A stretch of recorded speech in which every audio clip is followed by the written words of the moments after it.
pragmatically and then move them in a humane way. If we took the option of now putting armed police there and start beating up people, it will not work.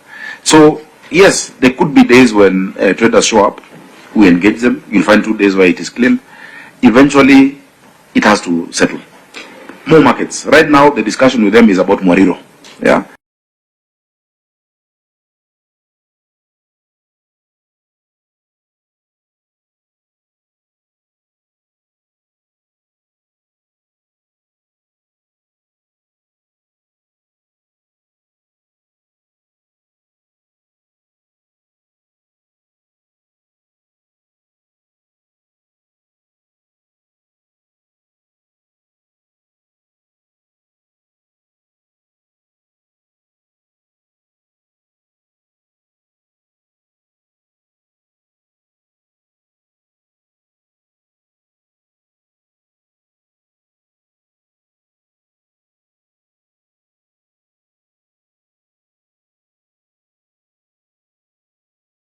It is, but practically, when you're actually in there, it doesn't work. We started off very well. It's like a visit to the doctors, and you need to be very clear about your symptoms so that we know what you're suffering from and prescribe the proper medicine. But now if you start to confuse us on the actual state of affairs in some of these areas, we don't know how to help. Are you sure that none of the people who was relocated from Wakulima is back there? You are saying those are new people. I can say that very confidently. I can say that quite confidently. Yeah. Because you see, even the vehicles have registration numbers. It's not the vehicles.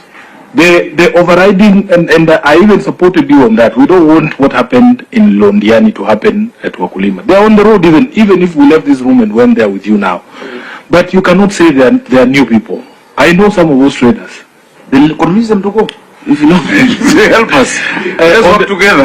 On the day I sit there, Governor, I will have the persuasive powers to move them. But you cannot ascribe. You cannot ascribe work that has been assigned to you constitutionally to your senator. Let me bring this session to a close so that we move to the next one. Yeah. But it is our view that just by looking at financial statements is not sufficient oversight over Nairobi. Yes. And just as the way we are saying, we need to have different arrangements for cities in everything. We cannot take the approach I take for oversight of Homa Bay cannot be the same approach I take for Nairobi. And so that's why all these comments coming from senators, they are extremely valid and they are within the mandate of this committee. And members, I think Nairobi being just a stone throw away, in the next session, we probably need to be more on the ground. Because instead of talking about Wakulima in a boardroom, all we need to do is to go there. Instead of talking about the rivers, all we need is to go there. Chair, I have a personal frustration in this committee where I feel that Nairobi doesn't appear as often as other governors. I've seen some governors here more than enough times. And the reason why all these issues build up is because I don't feel like we have enough sessions with Nairobi. So even from your chair, I think you need to give us more time with the Nairobi County government. And lastly, just because he has brought up markets, there was an issue, Governor, we raised with you about Kawa West Market, where your people allowed stalls to be built outside the gate of the market. And you had given us an assurance that those stalls will be removed. Have those stalls been removed? No. And they won't be removed, Senator. What we found when we looked into it, there have been extensive public participation with the people of the market. And there's new construction going on. What they've agreed to do is to do differentiation of what is sold at the stalls, so that you don't have the same product in the market being sold outside the store. And I'll be very happy to furnish you with the public participation report there. I understand, I know you went there, I know the issues I know the chair of that market and the MCA and whatnot, but they'd actually done that participation, because I looked into it. I really, just like every other ward, it's a ward very close to my heart, and I've looked into it. Pragmatically, we don't have enough trading spaces for all our people. Even with the new construction, which is going on right now, if you go to see, that will not be enough. So long as there's differentiation, because you don't want people selling outside the market what is inside the market. None will go inside the market, you know, and so you'll kill your own market where you're putting money to. So work with me to make sure that we do that differentiation properly. So I'll be happy to see the report. If you are telling me that the traders inside agreed to that, I'll be happy to see that report. Well, we will share that. Yeah, I think Nairobi is a complex organization. You are thinking about hawkers, you're thinking about markets, you're thinking about green bonds, you're thinking about BRT, no matter water. So you went for the job, you left us here in Parliament. We will put you under pressure to perform. I work best like that. And Chair, I think the Senator of Nairobi is correct, you know, and yourself. A lot of the things, you know, you've asked which of these projects will you do, which ones can you do. You know, when you go together to a house in Ngando that has never received water and you open the tap, that is audit. If we go together to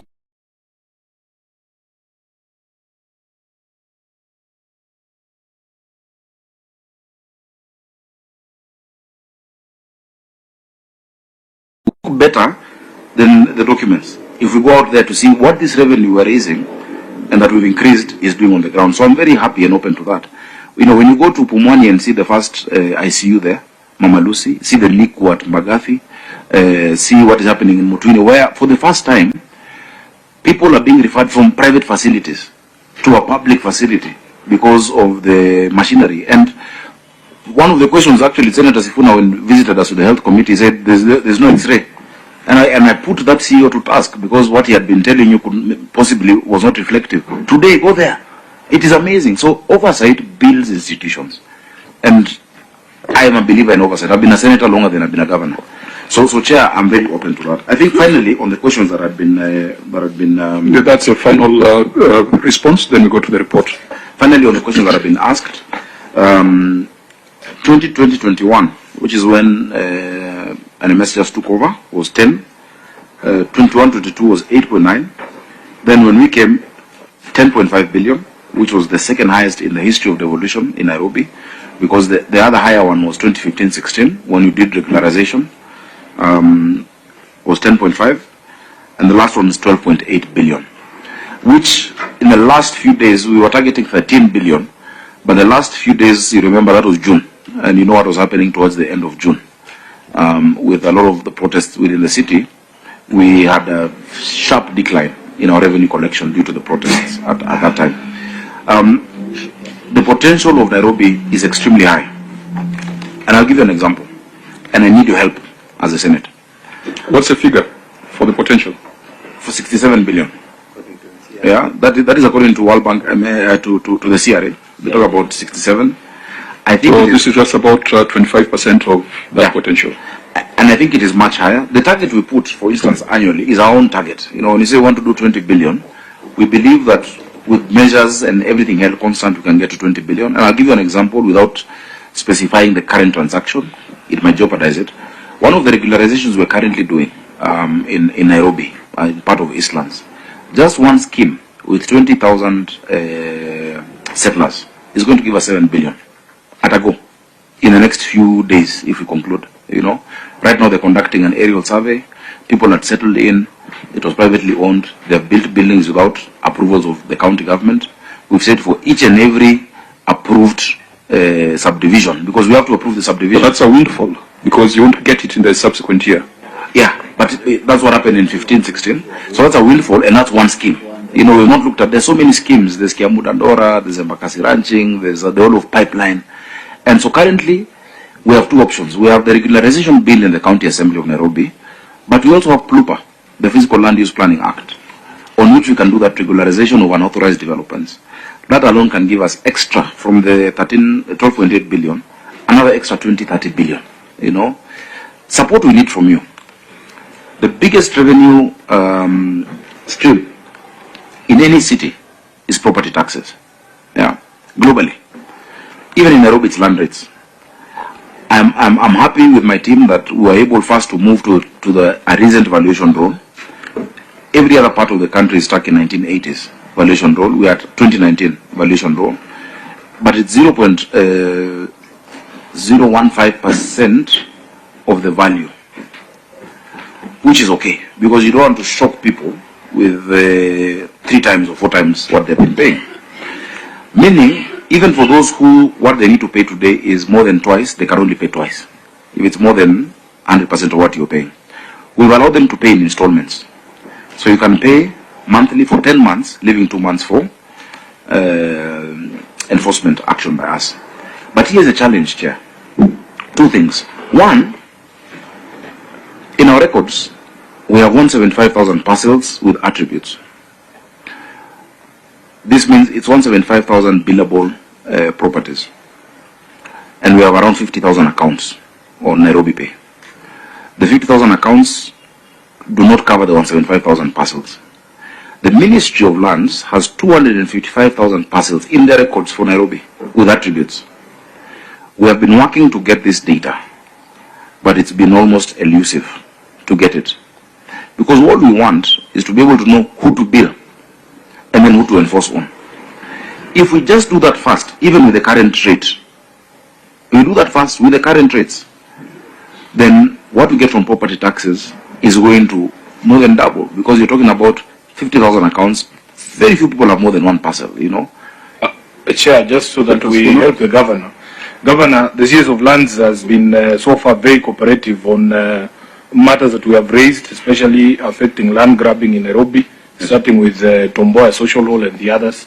So that is something we can do for you as a Senate. Bring that request through your senator. We will be able to get that information for you. Thank you, Senator. Governor, I think we need to stop there and come back to this report, because even some of those figures have a bearing on the receiver of revenue. In fact, I was just looking at the top page of this report, where the Auditor General talks of your collection of 450 million from property rent. I think it's quite inverted. Ideally, property rent, as you said, in a city should be higher than land rates. That's what you're saying. No, when I say property taxes, I mean land rates. Property rent is our houses. So those who are in Kanjo flats, in Eastlands, in Woodley, that is what we're calling that's rent. That's a 450 million. Yeah. Okay, let's come back to the systems environment. For avoidance of doubt, and Governor, as you said that the ongoing audit, you are afraid that the past transgressions might discolor your current report. We must make it clear that if there are transgressions in the past, the persons responsible must also be held to account. There is need to look at the current situation, but that does not mean running away from responsibility on the past issues. Whoever was a receiver of revenue, whoever was in charge of revenue during those past periods, if there are unresolved matters, the position of the committee is that they also must be held to account. So can we do a quick review of the systems environment, and we'll go to your report. I think it didn't have a header, it didn't have a date, it didn't have a signature. And so, Governor, when you said they were waiting for your signature, I wonder where that signature was appended. The signature is on the cover, as is on the cover letter. So these are annexures. So let's go to the supplementary questions that the Senate had asked. With regards to governance structures for revenue management in the county, the first question was, what is the organization structure for the Revenue Board? Governor, what's your response? Thank you, Chair. The Nairobi City County Assembly enacted the Nairobi City County Revenue Administration Act of 2021. This establishes a legal and institutional framework and establishes what we call the NRA, the Nairobi City County Revenue Authority. Chair, this act had not been implemented from 2021. When I became the governor of Nairobi, I moved quickly to implement this act by setting up the Revenue Authority, which is headquartered at CBK Pension Towers. We have a fully fledged board chaired by one Andrew Chege, who is an expert in taxation, has worked at KRA for a long time. He is part of those who innovated iTax and other innovations on technology. It has a full board which represents different parts of society, including residents, including business community, The vice chair is in the Chamber of Commerce. So we have the organizational structure that I have attached. We have the interim CEO, Dr. Ntoiti, who is here with us. He's the interim CEO of the Nairobi Revenue Authority. He's been the CEO of Meru Revenue Authority. But before that he was a player we loaned to Meru. He used to be in Nairobi. But because he comes from there and the governor then wanted homegrown talent, he was on loan for a few years and came back. But he's a great expert in revenue. Why is he still interim? He was interim there in Meru. No, he introduced himself as interim. He's Director of Revenue in Nairobi County Government, but interim CEO at the Revenue Authority. The board is undertaking recruitment for substantive CEO. And so we've seconded him to the authority, while just to help them, get the administration moving. But the board, according to the Revenue Act, the Revenue Administration Act, are the ones to recruit. Currently, there's a tender. If you look at the public procurement portal, tender 148, on request for proposal of recruitment consultancy services for position of Chief Executive Officer, Revenue Administration for Nairobi Revenue Authority. That one is currently on the portal. We can share the reference for that, Chair. So that's still live? It is live as we speak. Okay, we proceed then to the number of employees deployed in revenue collection. So currently there's 1,298 staff who are deployed for revenue collection. The staff, the list of all of them, their IPPD numbers and their workstations are attached. Chair, there are different departments there. We have those who do revenue from building plans. We have those who do sundry debtors. There are those who do rental and markets. These are the markets which are on the TPS scheme, tenant purchase scheme. We have public health revenue, which is quite substantive. Advertisement revenue, building materials unit, city funeral homes. We have now revenue officers in all our hospitals, and proper, finance structure. You remember there had been an issue in auditing of level 5, level 4 hospitals, which are led now by CEOs, which was also an intervention we brought in. We have the DCU, which is the enforcement unit. We have rates, and part of what we want to do in enhancing revenue is actually making rates a fully fledged department. Property tax, as is the case. We've benchmarked cities across the world. You have it fully fledged. You have what we call the, tax bargaining, so that you can actually establish the correct value of taxation to be paid. So, Chair, that is the structure. How does automation affect the numbers? Do you expect that with great automation the numbers will reduce? Just this morning I was driving through the city and I saw parking revenue officers, and there are quite many wearing those jackets, saying corruption is evil. It is evil. I thought you should say it is illegal, because not everyone believes in your faith. No, but there are very few legal. Evil is a matter of faith. So should we expect the numbers to reduce as a result of automation? Because this is a huge army. It is a huge army. Remember, this is a city of 5 million people. There's only 1,200. Even with automation, a system is as good as what you feed it. And so you need people querying physically, querying the payments done. And sometimes I'm sure you see some of the mistakes done when you get an SMS saying you parked in town and your vehicle has been in the garage. And normally that's a human error. They'll put your vehicle KAD and mess one number. And so we keep trying to improve that, either through taking a photo of the number plate instead of keying in the numbers. Some people have these fancy plates where, the B looks like an E, and we are working with NTSA to make sure let it be standard so that we can be able to capture it properly. So, do these people have the right job title? If we have an automated revenue collection system, that work that you're describing is not revenue collection, is it? In terms of? And that is why the chair was saying, because we have gone through the discussion about our wage bill, where our entire equitable share is consumed by wage bill. So how can automation not result in a reduction of the wage bill?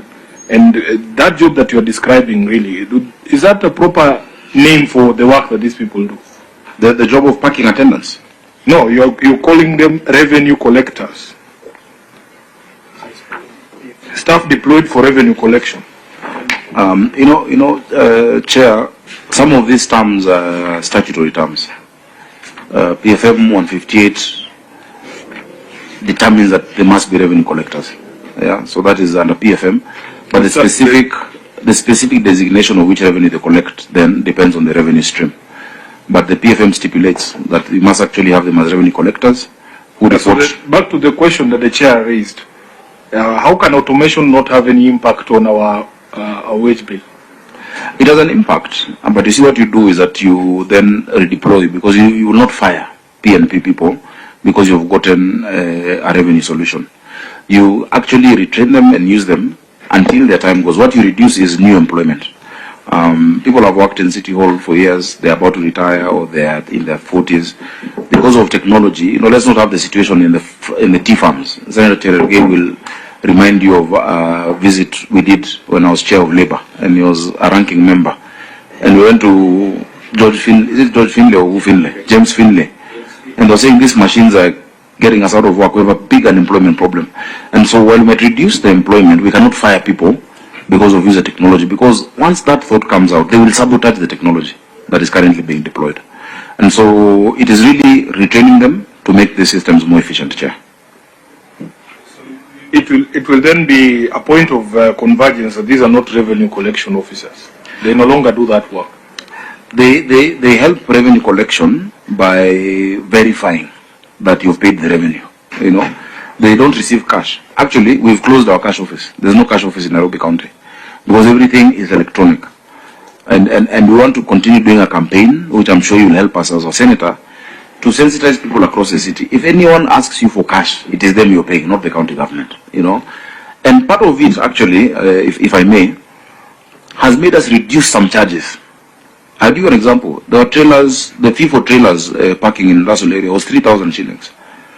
But the bribe was 1,000. And so we said, let's make the fee 1,000.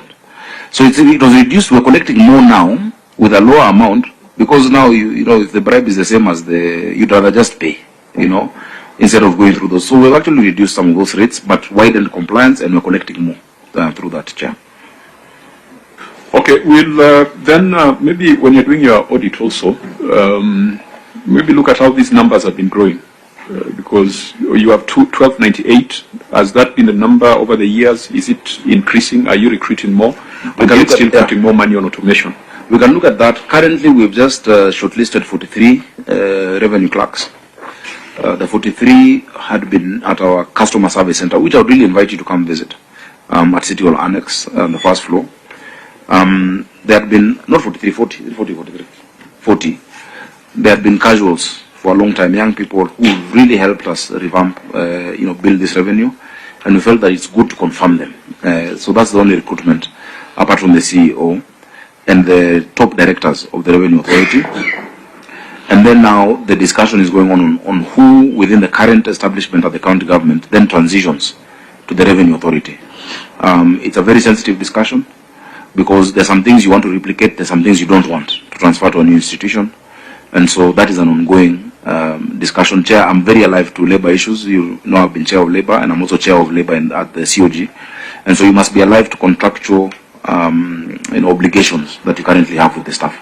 Yeah, and I think we also need to urge a human face to revenue collection. Yes. I visited a flower, these roadside operations where they sell potted plants. And the lady there expressed her frustration. There's an army of KRA people. I think that was when KRA had hired some people to move around premises to ask all sorts of funny questions. This lady tells me that the KRA people would come in the morning, the Kanjo guys would come in the afternoon. Yeah. There would be fees paid through the system, but there is an informal mafia going around. Yeah. There are fees that are collected by those persons. And that's why when you talk of the 1,298, some of them could be industrious citizens, but some of them are rent seekers, frustrating small and medium enterprises. I think the lady was telling me that she would part with 500 for KRA, another 500 for Kanjo, and she's just selling flowers. One bougainvillea, perhaps, she sells at 50 shillings. By the time she sells enough to make 1,000, it means that she has had to sell almost 50 seedlings. You can clearly see, to have 50 seedlings is a lot of money, is a lot of effort, but then it's taken away by those who purport to be collecting tax. And they are not getting any service in return anyway, because they draw water from the nearby stream. They are not even using Kanjo water to water the plants. And I think that's a conversation, that's a concern that many Nairobians doing those small businesses have. Salons, liquor shops, florists, or those roadside operations. Let's put a human face to revenue collection. Chair, I'm in full agreement with you. Of course, on a light note, if you see KRA is taking the same amount, possibly that should be the share of revenue also. We should do 50-50. But seriously, it is the reason why we even published in the newspapers who the inspection officers are. Before, what you'd have, and we're really moving away from it. In the morning, somebody will come to look at your single business permit. In the afternoon, someone comes from City Hall saying, I'm looking at fire. Tomorrow, somebody comes, pest control. The next day, somebody else comes on advertising. And we said that there's only going to be one inspection team. What we've now moved to, as we finish our biometric exercise, which is speaking to our wage bill, is that then we will deploy what we deployed in Nairobi Water. In Nairobi Water, we've deployed something called Jitambulishe. Well, if somebody comes to your house purporting to read the meter or to be an officer, you can actually use an USSD code, type it out, and they'll tell you if Edwin Sifuna is a meter reader or not. And you can even go further and press a link and see their photo. Because somebody can come with your ID, knowing that Peter Karande is a meter officer. So we're doing that as well. So one inspection team that has all the cadres published, you can tell that, and the numbers look many, but they're not. Remember, we have 85 wards. If you look at Kamkunji Sub-County Revenue Officers, for instance, ECD North, there are 14 officers. You know the number of businesses in ECD, and business premises. 14 officers is not an overkill. 14 officers are sufficient, because what we tell them is our approach towards revenue is not punishment but compliance. And so they come, they look at your license, and they tell you, look, this license actually is not genuine. There's an e-verify sticker, yeah, with a QR code. And then they walk you through with our compliance application how to get the proper license. And that is why today, if you look at the city court, the numbers are much less than used to be. City court used to be like remand of industrial area. Of course, it is not perfect. We're continuously improving it, because you'll find one or two rotten eggs, and that's why we want to deploy a system where Nairobians can actually tell us. That's what I wanted to go to, Governor. Yeah. In other jurisdictions, we have departments of internal affairs, yes, where members of the public can report this thing. And it is sometimes the situation on ground, as they say, is totally different. The sort of friendliness that is required from those officers for you to even check their identification is sometimes not always there. Yeah. And it is very easy to theorize and say you can ask them, like the way they tell Kenyans, you can ask a police officer to show you his identification or force number. But for ground, by the time you are checking, you are in the back of that. Mariam. Yes, you said you cleared all the old ones. Now we have new prison buses. Chair, the Nairobian of today is defiant in a positive way. They don't take. I love how you see Nairobians recording people doing the wrong thing. And you see, as we develop this, I would want Nairobians to be able to show us that officer. There are many masquerading as our county officers, and that's why I want my officers to be fully, recognizable and identifiable, so that if you have a record on video, there's something I'm working on in our finance bill, in our finance act, which turns all Nairobians into inspectors. So any Nairobian can actually record an intervention of the law and help us even verify. If you find this one is fake and you report it, split the fine with them. That if you have to pay 10,000 for the license and the fine is 5,000, take 2,500 and give us 2,500. It's something we're working on. Because compliance is for the benefit of all of us. If people are jumping traffic lights, the inconvenience is not to the governor. It is to you in traffic. You should be able to also record and help us snap that person. So, culture change, organizational change in terms of values is a process. It doesn't happen in a day or in a year. But many will tell you that the officers have become a bit friendlier. And those rogue ones, I want to know them because they're giving us a bad face. They don't look like what we want to give Nairobians. Our second principle is dignity. Chair. Yeah, I think as Senator Sifuna says, on the ground things are different. So those were the governance arrangements. We have seen the appointment letters for the receiver of revenue and the list of the revenue collectors. The second supplementary question was on the information systems used in revenue collection. Now, you listed in the responses before us, live forms, which you have indicated is no longer in use. You listed the second system after live forms was Jumbo Pay. Is Jumbo Pay still in use? No. The third system you listed was Revenue Sure. Is Revenue Sure still in use? No. And then the fourth system you listed was Nairobi Pay system. Is Nairobi Pay system in use? Yes. So that's the current system that is utilized. Yep. Is it only one or there are other systems beyond the Nairobi Pay system? The system in use today is Nairobi Pay. Nairobi Pay system has different modules. So, honorable members, because the Auditor General will be employing the services of a systems auditor. Yes. And one of the substantive issues that was raised in the audit report was that multiplicity of systems and the lack of interfaces or proper migration in between the systems that the Auditor General can handle. Mark? Yes, Chair. We have a specialized department that deals with the information systems audit. Thank you, Chair. So if that is the case, could we focus, just go through the system currently in use, so that the Auditor General can then interrogate the other aspects of data migration, other aspects of integrity of systems, other aspects of integrity of data in those systems, so that we deal with the system that is currently in use in Nairobi. If that is a consensus, then let's look at your responses on Nairobi Pay system. Who is the developer of this system? Governor? Thank you. The responses are as I've given. The developer of the system, or rather the system vendor, is the national government through the Ministry of ICT and Digital Economy. Under what framework was this done? Because we know that the National Treasury has been struggling to come up with an integrated county revenue management system. And so why would the National Treasury be pursuing that? And yet the Ministry of ICT has already developed something that is in use in Nairobi. Chair, I will not be able to answer on for the Treasury, but what I can do is give you the background of this system. Chair, you remember in 2019-2020, Nairobi County Government, then through its CEC of Finance, appointed KRA as an agent to collect revenue for them. KRA, of course, took it up with much alacrity.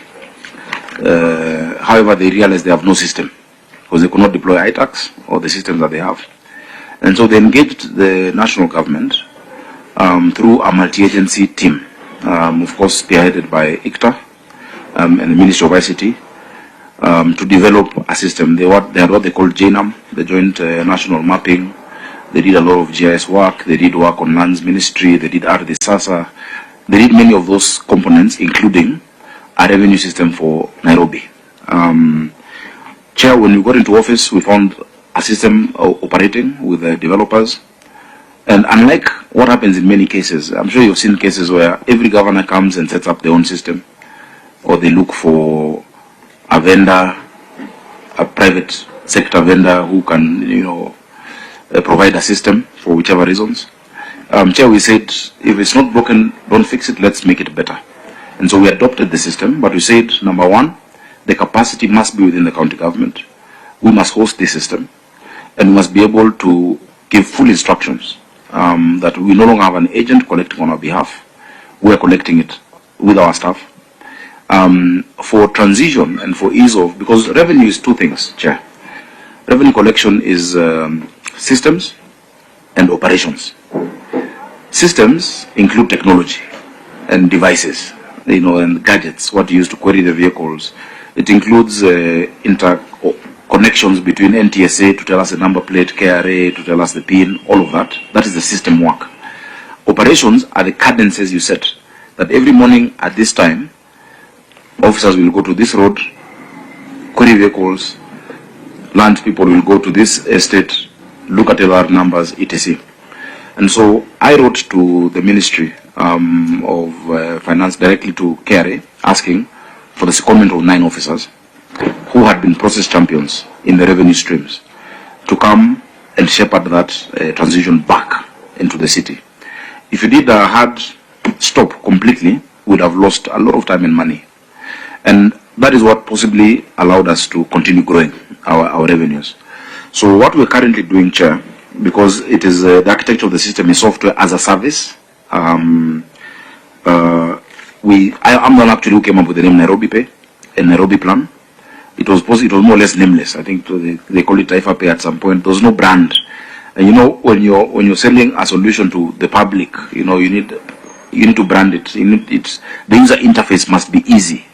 If you dial now *647# on your phone, you should be able to see step by step, create an account, put your ID, what do you want to pay, is it land rate, is it parking, etc. So the user interface, for the friendliness of it, we call it Nairobi Pay.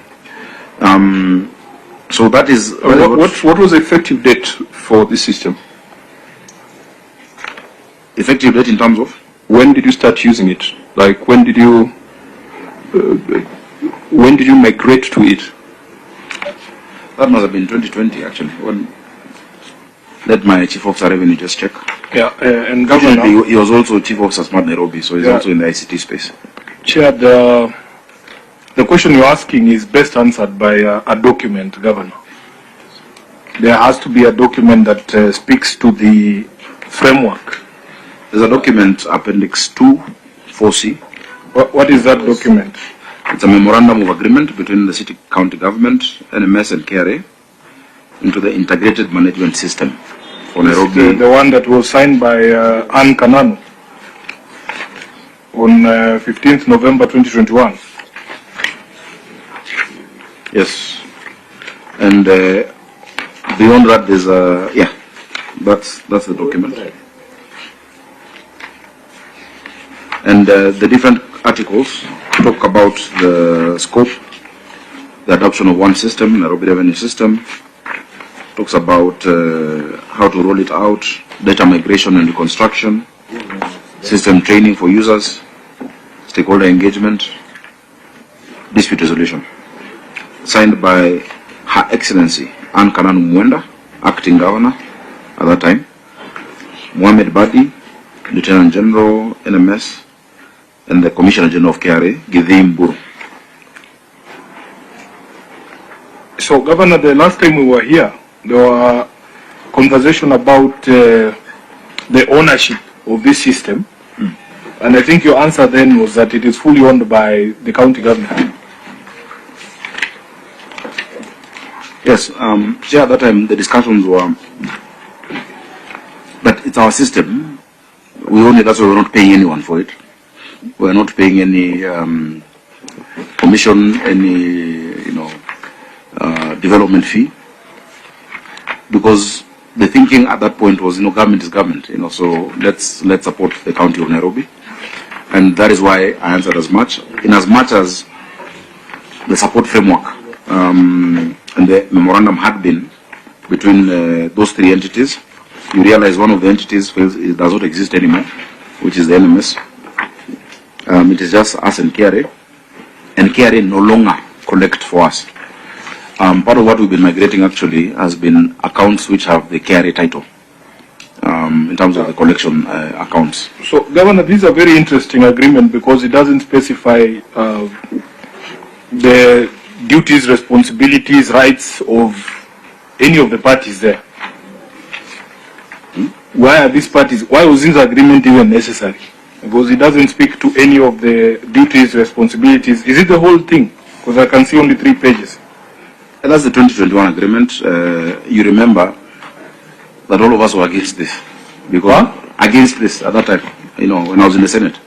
Because of those very reasons. And which is why, if you look after that, we have what we call the technical support framework in my time. Put down on the 16th of March this year. That actually looks at the specific roles, maintenance, you know, performance improvement, removing outdated functions, system hosting. This is more specific in terms of what the county's roles are and what the ministry's roles are.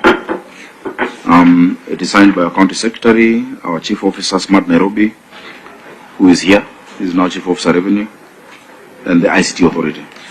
So we want to Governor, if you look at that document, there are pages that are missing, at least from my bundle. The even numbered pages are not here. It must be a printing issue. Just that is correct, because from page 3 of 9 we go to page 5 of 9, and then page 7 of 9. Apologies, that must be a printing error. we need to get this complete document, because this is extremely useful for our work.